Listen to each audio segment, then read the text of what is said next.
400 கோடி ரூபாய்க்கு கட்டின பாலம் அடிச்சுட்டு போயிருச்சு. 4000 கோடி ரூபாய்க்கு மழை நீர் வெளியேற்றுகிற திட்டம் ஃபெயிலியர் ஆகி கிடக்கு. இதெல்லாம் எடப்பாடி பழனிசாமி மக்கள் மத்தியில பேசல.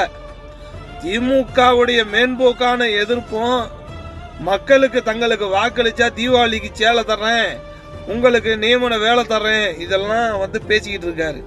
ஆனா இவ்வளவும் பேசுறியா, உங்க கட்சி பேசிச்சான்னு கேட்டா 400 கோடி ரூபாய்க்கு கட்டின இந்த பாலம் ஏவா வேலு போலவே சாஞ்சி கிடக்கு அப்படின்னு பேசினாங்க பிரேமலதா விஜயகாந்த். ஓசி நம்ம பொன்முடிய கிழிச்சு தொங்கிட்டுருக்காங்க அவர் தொகுதியிலேயே. 4000 கோடி ரூபாய்க்கு மழை வெள்ள பாதை வெளியேற்றப்படல, புறம்போக்கு நிலம் என்று பட்டா கொடுக்க வேண்டிய நிலத்தை இடிச்சு வீட தள்ளி இருக்கீங்க. திமுக ஆட்சி கடுமையா எதிர்த்துக்கு இருக்காங்க பிரேமலதா விஜயகாந்த். ஆனா திமுக 7 சீட்டு தரேன்றாங்க, அண்ணா திமுக சீட்டு தரேன்றாங்கன்னு ஒரு கேவலமான ஒரு செயலை மீடியாக்கள் செஞ்சுக்கிட்டு இருக்கு.